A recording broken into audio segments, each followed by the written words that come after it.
Hello dear aspirants, welcome back to voice of English. ఈ వీడియోలో మనం AP TET school assistant English 16th జరిగిన exam యొక్క literature and methodology bits చూద్దామండి. So గత వీడియోలో మనం గ్రామర్ వీడియో చేసాం, 50 క్వశ్చన్స్ మ్యాక్సిమం కవర్ చేసాం. సో ఇందులో లిటరేచర్ అండ్ మెథడాలజీ మాత్రమే ఎక్స్క్లూజివ్గా ఉంటుంది. సో గ్రామర్ వీడియో చూడే వాళ్ళు ఉంటే అది చూడగలరు.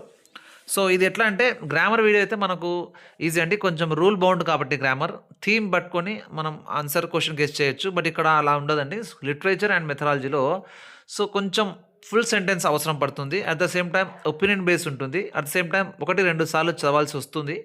సో అది not that easy to create video. But అయినా కానీ చెప్పాను కాబట్టి ట్రై చేస్తానండి. సో మ్యాక్సిమం ఎక్కువ గుర్తుండే విధంగానే ఏముంటే ఉన్నాయో కరెక్ట్గా అవి మాత్రమే చూస్తున్నాను. సో డౌట్గా ఉండండి, వదిలేస్తున్నానండి. సో దయచేసి గమనించగలరు. సో గ్రామర్ వీడియోకి చాలా రెస్పాన్స్ వచ్చిందండి. 5,000 మంది దాకా చూసారు అండి. 50 మంది చూసి చాలా అనుకున్నాను, బట్ అది 5,000 మంది పైగా చూశారు. So that tells me that how much curious మన ఆస్పిరెంట్స్ అని నాకు తెలుస్తుంది. సో లెట్స్ గెట్ స్టార్ట్ అండి. ఇది కూడా చూద్దాం, లిటరేచర్ మెథడాలజీ యొక్క. సో ఇంకేదైనా మిస్టేక్స్ ఉంటే లేదా మీకు ఏదైనా క్వశ్చన్స్ బాగా గుర్తుంటే కామెంట్ చేయండి, సో దట్ నేను రివ్యూ చేసుకుంటాను. సో నేను చెప్పేవి కరెక్ట్ అని చెప్పట్లేదు, ఇప్పుడు కూడా మేబీ కరెక్ట్ ఉండొచ్చు అనాలిసిస్ ప్రకారం. అండ్ ఇది కొంచెం తక్కువ అండి, గ్రామర్కు ఉన్నంత కాన్ఫిడెన్స్లో ఉండదు, ఎందుకంటే ఇది కంప్లీట్ సెంటెన్స్ కావాలి నేను చెప్పినట్లు. అండ్ కొంచెం ఆప్షన్ కూడా అన్నీ చదివితేనే మనం ఆన్సర్ చెప్పగలం, ఒక ఆప్షన్ చెప్పేది కాదు ఇది. But even though I will try my level best. So let's get in to the topic. So let us start with the poems first. So మనకు 2 పోయమ్స్ ఇచ్చారండి సిలబస్ కాపీలో. ఒకటి way the mind is without fear and slumber did my spirit seal. అందులో ఏమొచ్చాయో చూద్దాం. First question, way the mind is without fear and the head is held అని చెప్పి ఇదే sentence ఇచ్చేసి something reflect అనో ఆ సంథింగ్ అని ఇచ్చారు. బట్ ఆన్సర్ వచ్చేసి 3 ఆప్షన్లు కూడా కొంచెం వేరుగా ఉన్నాయి. ఒకటి తగినట్టు ఉంది దానికి. ఆప్షన్ ఆన్సర్ వచ్చేసి సెల్ఫ్ ఎస్టీమ్ అనే వర్డ్తో ఉంటుంది ఒక option. So self esteem nothing but మన సెల్ఫ్ రెస్పెక్ట్ కావచ్చు, ఆర్ ప్రైడ్ కావచ్చు, ఈ విధంగా వస్తుంది మీనింగ్. సో ఇది కరెక్ట్గా అవుతుందని అనుకుంటున్నాను. నెంబర్ 2, నారో డొమెస్టిక్ వాల్స్ ఇది వచ్చి దీని what is that is phrase means అనో సంథింగ్ వచ్చింది question.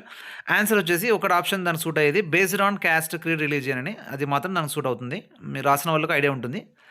Next, slumber did my spirits నుంచి 2 క్వశ్చన్స్ ఏమంటే, ఒకటి స్లంబర్ యొక్క మీటర్ అడగండి ఈసారి. సో ఇయాంబిక్ టెట్రామీటర్. సో ఇది మీటర్. నెక్స్ట్ వచ్చేసి మనకు స్లంబర్ డిడ్ దాంట్లోనే రైమింగ్ స్కీమ్ ఆ స్ట్రక్చర్ ఇచ్చారు. సో 2 క్వాడ్రాంట్స్ అని ఉంటుందండి, అది మాత్రమే దీనికి తగిన ఆప్షన్. 2 క్వాడ్రాంట్స్ అని ఉంటుంది, రైట్. నెక్స్ట్ ప్రోజ్ అండి. So of studies and the nation strength 2 ఉన్నాయి మనకు సిలబస్లో. సో ఆఫ్ స్టడీస్ నుంచి 2. So beck and style or approach or something, ఈ విధంగా క్వశ్చన్ ఉంది. ఒక డిడాక్టిక్ అనే వర్డ్తో కూడా ఒక ఆప్షన్ ఉంది. సో అది మాత్రం దానికి సూట్ అవుతుంది. So didactic nothing but to teach moral. So అతని రైటింగ్స్ అని కూడా మారల్గా ఉంటుంది అన్నట్టు, కాబట్టి ఈ ఆప్షన్ కొంచెం సూట్ అవుతుందని నా అభిప్రాయం. సో నెక్స్ట్ వచ్చేసి మనకు distilled books or like distilled water అన్నట్లు ఉంది. సో దీనికి ఒక ఆప్షన్ ఉంది, look bright but lack of depth or knowledge అన్నట్టు ఉంటుందని. సో ఇది దానికి సూట్ అయ్యే ఆప్షన్ అని అనుకుంటున్నాను. సో నెక్స్ట్ వచ్చేసి మనకు citizens are the bricks of the strong nation or building అని సంథింగ్ నేషన్ స్ట్రెంత్ నుంచి ఇది ఒకటి. అండ్ నెక్స్ట్ రాజాజీ క్యారెక్టర్ గురించి ఏదో క్వశ్చన్ ఇచ్చినట్టుంది, అది పూర్తిగా మనకు అందలేదు ఇంకా. సో ఎవరిదైనా దగ్గర ఈ క్వశ్చన్ కరెక్ట్గా మీకు తెలిసి ఉంటే ఐడియా ఉందంటే మీరు కామెంట్ చేయగలరు, దాని గురించి నేను మళ్ళీ రివ్యూ చేసుకుంటానండి. Next move on to novel అండి. సో నావెల్ మనకు 2 ఉన్నాయి సిలబస్లో, ఒకటి యానిమల్ ఫామ్, ఇంకోటి To Kill a Mockingbird. ఇందులో ఏమొచ్చాయో చూద్దాం. ఈ విధంగా మనం ప్రిపేర్ అయ్యేటప్పుడు కూడా ఈ విధంగా సీక్వెన్స్ ప్రిపేర్ అయితే బాగుంటుందని నా సజెషన్ అండి. ముందు పోయిం, తర్వాత ప్రోజ్, తర్వాత నావెల్, డ్రామా, షార్ట్ స్టోరీ విధంగా చదివితే మనకు మైండ్ అనేది ఆ మూడ్లో వస్తుందని నా సజెషన్ అండి. సో నెక్స్ట్ క్వశ్చన్ అండి, which character shows as a working class. So working క్లాస్గా చూపించినటువంటి క్యారెక్టర్ ఏంటి ఈ నావెల్లో అంటే బాక్సర్ అండి. సో ఇంతకుముందు డిఎస్సీలో మాత్రం సినికల్గా చూపించిన క్యారెక్టర్ ఏంటని ఇచ్చారు. సో అక్కడ మనకు బెంజమిన్ వచ్చి ఉంటుంది. సో ఇది మన క్యారెక్టర్స్ అనేది చాలా important Animal Farm novel especially. Next Napoleon యొక్క లీడర్షిప్, ఏ విధంగా అతని స్టైల్ ఆఫ్ లీడర్షిప్ ఏంటి ఆ నావెల్లో అంటే మనకు టోటలిటేరియన్ డిక్టేటర్షిప్ కిందకి వస్తుందండి, రైట్.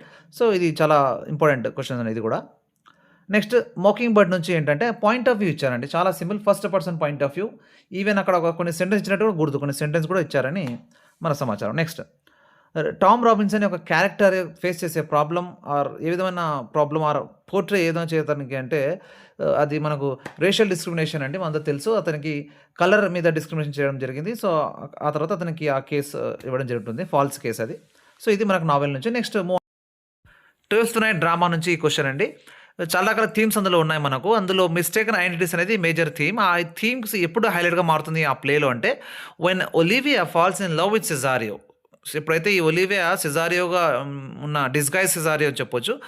యాక్చువల్‌గా వయోలా అక్కడ. సో, అక్కడ మనకు ట్రయాంగిల్ లవ్ స్టోరీ స్టార్ట్ అవుతుందని ఈ ఆప్షన్ నాకు సరైన ఆప్షన్ అండి.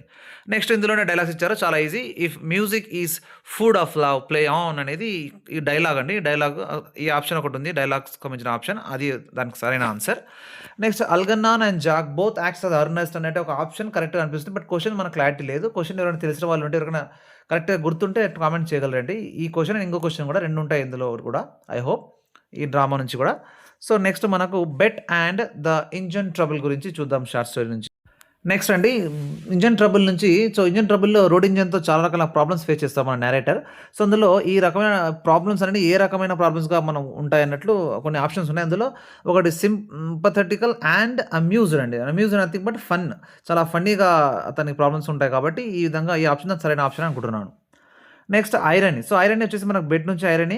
So, spiritual transformation on and escape from the jail అని నేను అనుకుంటున్నాను అండి. ఎందుకంటే ట్రాన్స్‌ఫర్మేషన్ అతని క్యారెక్టర్ యాక్చువల్‌గా బెట్ ఏంటి ఫర్ మనీ. సో, మనీ రావాలి యాక్చువల్‌గా. అతను బెట్ గెలవాలి, మనీ గెలుచుకోవాలి అంటే కనీసం బెట్ ఓడిపోవాలి. అట్లా కాకుండా ట్రాన్స్‌ఫర్మేషన్ కంప్లీట్‌గా చేంజ్ అయ్యి క్యారెక్టర్ తను ఎస్కేప్ అయిపోతారు జైలు నుంచి. వయలేట్ చేస్తారనమాట ఆ అగ్రీమెంట్‌ని. సో, కాబట్టి ఇదే irony. Irony nothing but opposite జరగడం. మనం ఒకటి అనుకుంటే అక్కడ ఒకటి జరగడం. అందులో 3 రకాలు ఉంటాయి. అందరికి తెలుసు. Verbal irony, situation irony, dramatic irony అవన్నీ చూసుకోవాలి. చాలా important aspect for DSC. Next methods నుంచి మనకు బిట్స్ అని 12 బిట్స్ రావాలి ఇందులో యాక్చువల్‌గా. చూద్దాం మనకు 10 వరకు దొరికాయి. సో, ఎవరికైనా లిటరేచర్‌లో ఇంకేదైనా పూర్తిగా మీకు గుర్తున్న క్వెషన్ ఏమైనా ఉంటే లేదా ఏదైనా మిస్టేక్ మీకు అనిపించినా మీరు కామెంట్ రూపంలో తెలియజేయగలరండి. So, next Anglo Saxons and Anglo Normans lead to which English period. So, ఏ ఇంగ్లీష్ పీరియడ్ మనకు ఆంగ్లో సాక్సన్ నార్మన్ ఉంటుందంటే ఇది మిడిల్ ఇంగ్లీష్ పీరియడ్‌కి దారితీసింది. నెక్స్ట్ అండి మనకు కమ్యూనికేషన్ లాంగ్వేజ్ టీచింగ్ నుంచి ఇచ్చారు. సో, కమ్యూనికేషన్ లాంగ్వేజ్ టీచింగ్‌లో క్వెషన్ ఇంకా పూర్తిగా లేదు. బట్ ఒక ఆప్షన్ దానికి సరైన సూట్‌గా ఉన్నది ఏదంటే కమ్యూనికేషన్ అండ్ కల్చర్ ఇంటర్ రిలేటెడ్‌గా ఉంటుంది అనేది మన కమ్యూనికేషన్ అంటేనే మన కమ్యూనికేషన్‌తో టీచింగ్ నేర్పియడం స్ట్రాటజీస్‌తో, యాక్టివిటీస్‌తో ఈ విధంగా. సో, నెక్స్ట్ మనకు which teaching method emphasis on pronunciation. So, ప్రొనౌన్సియేషన్‌కి మంచి ఫోకస్ చేయబడినటువంటి మెథడ్ ఏంటి అంటే మనకు ఫోనిక్ మెథడ్ అండి. సో, ముందు మనకు ఫోనిక్ మెథడ్‌లో ఫోనెటిక్స్ నేర్పిస్తాం, సౌండ్స్ నేర్పిస్తాం, వవెల్స్, కాన్సోనెంట్స్, ఆ తర్వాత వర్డ్స్, తర్వాత సెంటెన్స్. అప్పుడు మనకు ప్రొనౌన్సియేషన్ చాలా న్యాచురల్‌గా వస్తుంది. అదే మనకు లెటర్‌లో మెథడ్స్‌లో గాని, వర్డ్ మెథడ్‌లో, సెంటెన్స్ మెథడ్‌లో రాదు. నెక్స్ట్ అండి teacher uses yes news paper and to improve students writing. So, students writing improve చేయడానికి టీచర్ న్యూస్ పేపర్ వాడుతుందంటే అది ఏ రకమైన టూల్‌గా వస్తుందంటే మనకు అథెంటిక్ మెటీరియల్ కిందకి వస్తుంది. సో, అథెంటిక్ అంటే మీనింగ్ రియల్. సో, మనకు రియల్ థింగ్స్‌ని యూజ్ చేసుకొని టీచింగ్ చేయడాన్ని మనం అథెంటిక్ మెటీరియల్ అంటారు. చాలా చాలా ఇంపార్టెంట్ యాస్పెక్ట్ ఇది మెథడాలజీలో. So, which is not meant for teaching. టీచింగ్‌కి సూట్ అయ్యేది కాదు. బట్ టీచింగ్‌కి యూజ్ చేసుకుంటే అప్పుడు అథెంటిక్ మెటీరియల్‌గా అయిపోతుంది అది. So, move on to next question. Next question అండి. So, major items repeat several times and with increase level of difficulty అనేది. సో, ఇంక్రీజ్ లెవెల్ ఆఫ్ డిఫికల్టీతో రిపీట్ అయ్యే సిలబస్ ఏంటి మనకు స్పైరల్ దాని కరిక్యులంలో ఆ విధంగా ఉంటుందండి సిలబస్. సో, మనకు ఎగ్జాంపుల్ 6th క్లాస్‌లో సింపుల్ టెన్స్ చెప్తే 7థ్‌లో కంటిన్యూస్ టెన్స్, తర్వాత 8th క్లాస్‌లో పర్ఫెక్ట్ టెన్స్, 10th క్లాస్‌లో పర్ఫెక్ట్ కంటిన్యూస్ టెన్స్. ఈ విధంగా రిపీట్ అవుతుంది. టెన్సెస్ వస్తుంటాయి. బట్ ఇంక్రీజ్ లెవెల్ అనేది దానికి ఇంక్రీజ్ అవుతుంది. దాని యొక్క సిలబస్ యొక్క ఇన్ఫర్మేషన్. నెక్స్ట్ ఫీడ్‌బ్యాక్ కాంపోనెంట్ ఇచ్చారండి. ఇది కాంపోనెంట్‌లో సరైనదా, సరికాదా అనేది కొంచెం డౌట్‌గా ఉంది. క్వెషన్ ఏమైనా తెలిసిన వాళ్ళు ఉంటే కామెంట్ చేయగలండి కాంపోనెంట్స్ నుంచి. తర్వాత డబ్ల్యూఎఫ్ మ్యాకే నుంచి అతను ఇచ్చిన మెథడ్స్ నుంచి అతను ఇచ్చినటువంటి డెఫినేషన్ ఏదో పెద్దగా ఉంది. ఆ డెఫినేషన్ అది దానికి మెక్కాయ్ ఆన్సర్ కరెక్ట్‌గా ఉంటుందని నా గెస్ అని. ఇంకా 3 ఆథర్స్‌కి ఇచ్చారు వేరే పేర్లు. అది కాకుండా ఇదే దానికి ఆన్సర్ అని అనుకుంటున్నాను. నెక్స్ట్ అసెస్మెంట్ ఆఫ్ లెర్నింగ్ అనేది ఇచ్చి దాంట్లో కూడా ఇన్‌కరెక్ట్ ఏదో ఇచ్చారు. సో, నాకు తెలిసి పేరెంట్స్ ఇన్వాల్వ్‌మెంట్ ఉంటుంది అని ఏదో ఇచ్చారు. అది రాంగ్, మిగతాది కరెక్ట్ అని అనుకుంటున్నాను.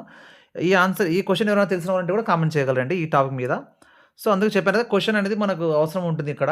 Complete question at the same time options కూడా అవసరం ఉంటాయి. 4 అవసరం పడతాయి మెథడాలజీకి. అవి 4 లేకుండా మనం గెస్ చేయడం అనేది చాలా చాలా ఇంపార్టెంట్ కాదు. కొంచెం కష్టంగా ఉంటుంది. సో, నెక్స్ట్ సజెస్టోపియా నుంచి కూడా ఒక క్వెషన్ ఉన్నట్టు గుర్తు. సజెస్టోపియా గురించి కూడా ఏది అనేది ఏదో ఇచ్చారు. సో, అది కూడా చూడండి. డిక్షనరీ నెక్స్ట్ ఎన్ఏఎంఈ వచ్చే వర్డ్స్ వచ్చింటే డిక్షనరీ దానికి ఏంటంటే I guess north American English అని అనుకుంటున్నానండి. ఎందుకంటే ఇది అంటే డిక్షనరీలో ఈ వర్డ్ వస్తే ఏంటి అనే ఉద్దేశం. ఫర్ ఎగ్జాంపుల్ ఇప్పుడు ఏడీజే ఉందనుకోండి డిక్షనరీలో అడ్జెక్టివ్ కిందకి వస్తుంది. వి ఉందనుకో వర్బ్ కిందకి. ఓకే. ఈ విధంగా వస్తే ఈ లెటర్స్ వస్తే ఏంటంటే నార్త్ అమెరికన్ ఇంగ్లీష్ అని అనుకుంటున్నానండి. ఈయన మన ఇండియన్ ఇంగ్లీష్ అంటే ఈయన ఎక్కడో ఫారిన్ లాంగ్వేజ్‌లో వాడే డిక్షనరీ అడిగితే ఎట్లా గుర్తుపెడతామండి? గుర్తుపట్టలేము. బట్ క్వెషన్స్ అంతే బియాండ్‌గా వెళ్ళిపోతాయి కొన్నిసార్లు ఇంగ్లీష్ లాంగ్వేజ్‌లో. సో, అదండి లిటరేచర్ అండ్ మెథడాలజీకి సంబంధించిన బిట్స్ అండి. సో, ఇంకేదైనా 1, 2 మిస్ అయ్యుంటే లేదా కొన్ని క్లారిటీ లేని క్వెషన్స్ ఉన్నాయి. అవి ఏమైనా మీకు ఐడియా ఉంటే మీరు కామెంట్ చేయగలరు. నేను తర్వాత యాడ్ చేస్తాను వాటిని. సో అదండి. సో ఒక చిన్న కరెక్షన్ ప్రీవియస్ వీడియోలో ఇవి 2 సౌండ్స్‌కి నేను అఫ్రికేట్‌గా చెప్పడం జరిగింది అక్కడ. యాక్చువల్‌గా ఏ అనేది ఉండకూడదు. నేను అక్కడ ఏ రావడం వల్ల చెప్పడం జరిగింది. ఈ ఫ్రికేటివ్స్ కిందకి వస్తాయి ఇవి. ఇవే కాదు ఇంకా 7 ఉంటాయి. మొత్తం 9 sounds are in fricatives in manner of ఆర్టికులేషన్‌లో. అదే ప్లేస్ ఆఫ్ ఆర్టికులేషన్ అయితే మనకు లేబియో డెంటల్ కిందకి వస్తాయి. సో దీని మీద నేను వీడియో చేశాను. డీటెయిల్ వీడియో చాలా క్లియర్‌గా చెప్పాను అక్కడ. సో మీరు వీడియో మన ఛానెల్‌లో ఉంది చూడగలరు. Place of articulation, manner of articulation మీద అండ్ ప్లూరల్ మార్క్స్ మీద కూడా చేశాను. ఫోనెటిక్స్ మీద అది కూడా చూడగలరు. సో అదండి. నెక్స్ట్ మనకు ఒక చిన్న అప్డేట్ అండ్ ఇన్ఫర్మేషన్ అండి. ఎవరైతే మనకు టెట్ రిజల్ట్ కోసం వెయిట్ చేయకుండా సీరియస్‌గా డీఎస్సీ ప్రిపేర్ అవ్వాలని సీరియస్‌నెస్‌గా ఉన్న వాళ్ళు ఎవరైనా ఉంటే, సో మీరు బయట కోచింగ్ తీసుకుంటే ఆల్ రైట్. మీరు గో హెడ్. వాళ్ళు మీకు మంచి గైడెన్స్ ఇస్తారు. ఎవరైతే బయట కోచింగ్ ఆఫర్ చేయని వాళ్ళు ఎవరైనా ఉంటే, సెల్ఫ్‌గా చదివే వాళ్ళు ఎవరైనా ఉంటే, హౌస్ వైఫ్స్ కానీ ఏమన్నా ప్రైవేట్‌గా జాబ్ చేసేవాళ్ళనుకున్న వాళ్ళు కానీ ఎవరైనా ఉంటే మన ఛానల్ రెగ్యులర్ ఫాలో కాగలరు. ఇక్కడ నుంచి మనం series of methodology and literature and in depth grammar videos చేయబోతున్నాం. సో మీరు ఫాలో కాగలరు దయచేసి.